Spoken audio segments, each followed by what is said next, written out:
Hello fellow earthlings, it's Libs. I'm really wondering if you can hear all the very spooky sounding noises going on right now. I think it is probably just people taking the bins out, but it sounds very spooky.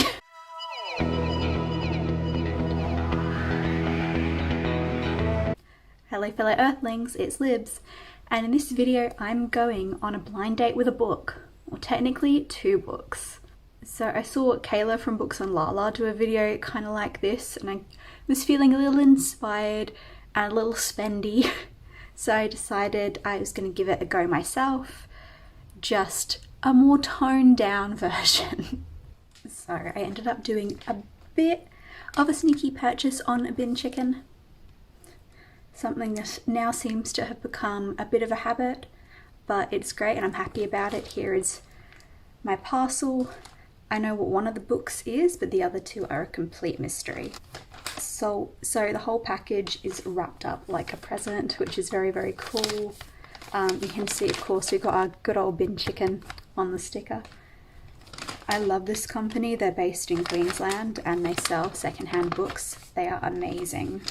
They have a little note from the owner of the company, which is very, very cute. I do like every time I get a note, my name is spelled differently, which is very cute though. So the one book I do know about is The English Patient, and I got this beautiful edition. What are these? The Bloomsbury Modern Classics, I think they are. But look at that cover. Oh, it's just so cool. I'm very keen to get around to reading this. I don't actually really know anything about this book. It's just been popping up a bit recently and I thought may as well. Plus I've got two other books from this collection and I thought they look really cool together. Then I have my two Lucky Dip books. One is very, very small. One is a bit bigger. Yeah, they were both $10. I think Bin Chicken are doing a lot more of these now. I hadn't really seen them before I made this purchase. So the first one, it just says Eerie Small Town, Cornwall, and Contemporary Gothic. So I'm very keen to find out what this is. And the other one is LGBTQIA+, historical fiction, books about books. So I'm very, very keen to see what these are. I think I'm going to open the really tiny one first. We know how much I love tiny books. So I'm very keen to see what this one is.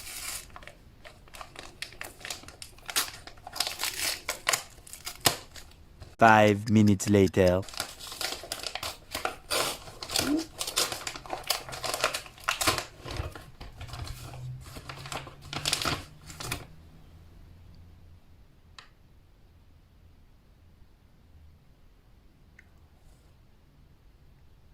Okay, I have no idea what I've just opened. This is The Many by Will Menmuir. I'm not sure. Apparently this was longlisted for the Man Booker Prize in 2016. Okay, so the back says, on the surface his move to the isolated village on the coast makes perfect sense. But the experience is an increasingly unsettling one for Timothy Buchanan. A dead man no one will discuss, wasted fish hauled from a contaminated sea, the dream of faceless men, questions that lead to further questions. What truth are the villagers withholding? What fuels their animosity towards him? And what pushes Timothy to dig deeper?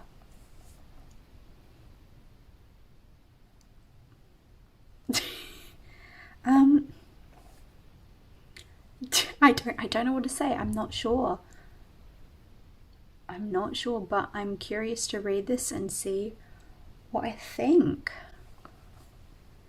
It's probably not a book I would have picked up on my own. I've never heard of it. I'm curious though. Okay, now I'm going to open this one.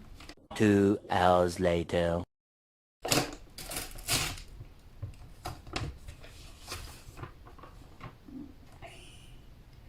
Okay. I don't own this, it's okay. I've got The Binding by Bridget Collins. That's cool. That's cool. I have heard of this one. I have actually been meaning to pick this one up, so hey, that's very, very cool. It's a very cool cover. I really like the cover of this book. Okay. Cool. Cool. And this one is in very, very good nick. So that's... I was going to say cool again, and that's not very helpful, is it? Okay. So one book I'm very excited to read, and one book I've never heard of before and kind of curious about. So let's get on reading. I am halfway through The Many, and I wish I had something useful or profound to say about it, but I don't. I think so far the author has done a fantastic job at creating the world that this book is set. It's this very sort of judgy, sleepy fishing village where outsiders are kind of treated with suspicion, and it does a really good job at explaining that without having to, you know, use too many words. But as for the plot, it's not really for me. It's kind of, you've got this guy who's moved into this old house, and no one's lived in the house for 10 years. The person who used to live in the house died, and now everyone in the village kind of is projecting like their own insecurities or sadness about this guy's death onto this newcomer. And then there's a lot of the book is about fishing, and gonna be honest, that's not something that interests me all that much. The writing's fine. There are some bits that are very poetic, and then there are other bits that are just fine. It doesn't have to be brilliant, but there's just not a lot to say. And I'm 50% of the way through the book, and I don't really have any opinions. It just is what it is. Well, I finished reading The Many, and I don't really know what I just read. So, the story's about this little fishing village in Cornwall, and a decade ago, a young man who the village all loved dies. A decade passes, and a man from the city buys the house and moves in, planning to renovate it so that his wife can come and join him. And the story is from this man Timothy's perspective, and then from a villager who was friends with the guy who died named Ethan. I think the story would probably work better if it was more just Timothy, but I guess the whole thing is meant to be this kind of surreal exploration of grief, so it kind of makes sense that it's both of them, but I'm not sure it makes it an interesting reading experience. Because you know why Ethan is grieving, but you don't really understand Timothy much until the end. And I quite like how that played out and it made sense, but I don't know. My big issue was kind of that all of this could be resolved if people just had a conversation about their grief, and instead the entire story is about a bunch of men who refuse to talk about their feelings and instead just act out in weirdly aggressive ways towards a newcomer. And that just everyone just needs therapy, like a community therapy session or two, just to get them all not acting so weird. And I don't know. There were things I liked and things I didn't like. But I don't know, if it sounds like it could be your kind of thing, then you might really enjoy it, because it's a short book. It's only like 140 something pages. But it's not a book I would have picked up myself. yeah. Oh, I also liked that it kind of had like, there was a bit of environmentalism in there, but it was more like talking about the decline in the fishing industry, and there were a lot of themes, but I'm just not sure it was executed to the best of its ability. I think it could have been just like 20 pages longer, because a lot of the bits at the end felt very rushed. And yeah, I think perhaps with just a little bit more, it could have balanced out a bit better, but it was a bit mannequin all over the place and very surreal, and I was just a bit confused by it. I have officially read the first 30% of The Binding. I don't really know how I feel about it yet. Again, it feels like one of those fantasy books I would have been really, really into like 2 or 3 years ago, but at the moment it's not really quite my cup of tea.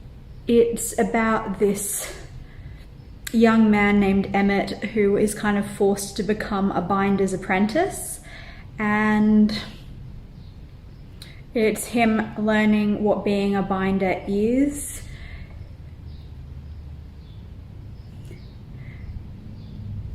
And that's all that's happened in the first 30%.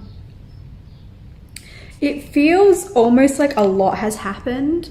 There's always something going on pretty much, but none of it has really meant a huge amount. It's just kind of a little bit of world building. It's just taking quite a while. I get the distinct feeling this book probably could have been shorter than it actually is. It's okay. It's fine. I just am not really that into it. The writing's fine. It's not anything flashy, but it does the job. It's not bad or anything. I just feel like it's so slow paced with what's actually happening. I just kind of wish things were actually moving along. So I'm almost 80% of the way through The Binding. It's weird. It's not what I expected it to be. It kind of jumps around a lot. So kind of the first third of the book is from one character's point of view. Then the next third is a flashback. And then the next third is onto another character's point of view. It's just a bit difficult to try and wrap your head around what all the characters are doing, because you're kind of really invested in one character and then you're just not hearing from them again. I'm not sure if it will go back to his point of view at some point, but now we're on to a different character, and I kind of prefer this other character's point of view more. So I kind of wish it was just his story from the beginning, but we'll see how it comes together at the end. I'm nervous. This isn't really my cup of tea, but you know what? It's interesting. Although these characters are very dumb and it's very frustrating. Okay, I have read both The Many and The Binding, and I have thoughts.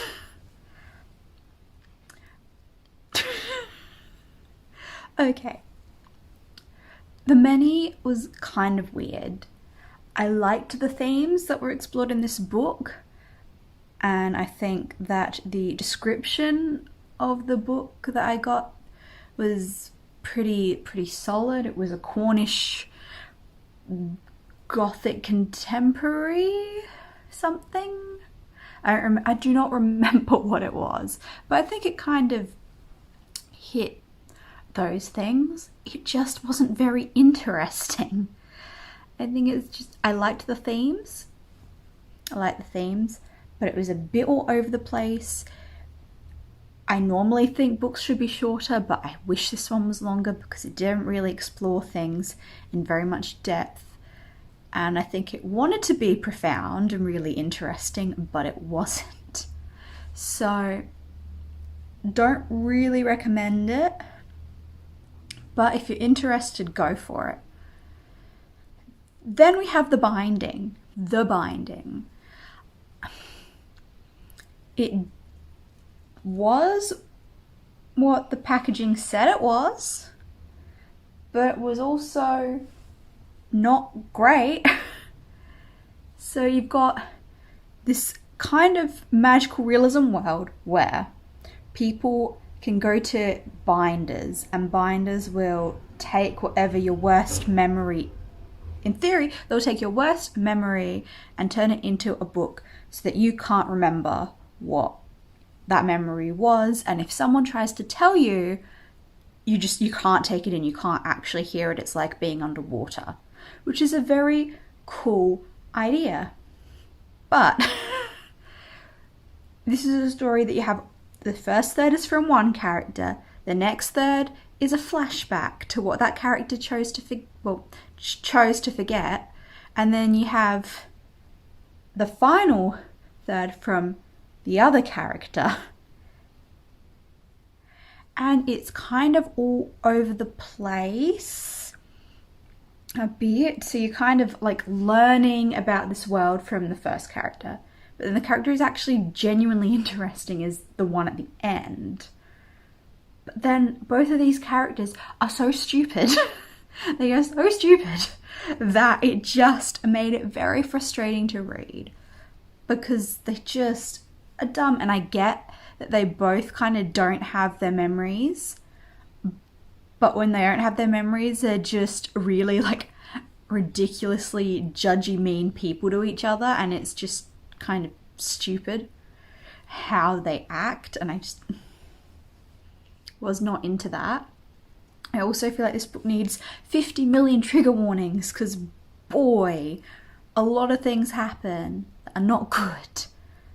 So look up the trigger warnings, because you've got like a huge amount of homophobia, you've got death of an animal, you've got awful things happening to women constantly throughout this book. And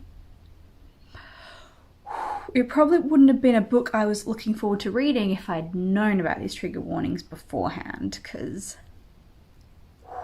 it's just a lot, and it never really gives up, and no one's ever really happy for any real amount of time. And the romance feels like the build up to the romance doesn't feel rushed. The actual romance part is so small. It's like maybe 2% of the book where the couple is actually like a couple, and you don't really get to see any like interactions that aren't just like, oh, we just fooled around. You don't really get a lot of depth in their relationship, which was a bit disappointing. So I gave that one 3 stars, and part of me feels like that was generous. Because The Binding's a book where I feel like I've seen it a lot and it's meant to be a bestseller. I see it on different bookshelves, but I've never really heard anyone talk about it. And I think I now know why, because you don't want to talk about this book. It's just depressing. So doing blind dates with books hasn't exactly worked out for me. But it might work out for you. I think if you've got the disposable income to spend on a book, not knowing what that book is going to be, and you really just want something to surprise you, then I think doing something like this is a great idea. If you're trying not to spend too much money, or you're trying to cut down on the books you're buying a bit, probably don't do something like this. I think, you have to be prepared for it to be a book you have no interest in. And are you prepared to spend money on a book that you don't have any interest in?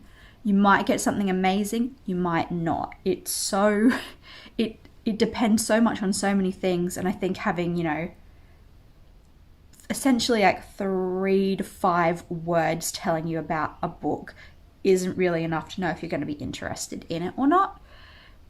It might not. I think it was quite fun doing this, but I'm not thrilled with the books, but that's not the bookseller's fault. That's more just my personal preferences, and these were just quite dark and heavy books I wasn't really in the mood for. But it's over now. I can read something fun, like Who Gets to Be Smart by Bree Lee. fun books like that. Anyway,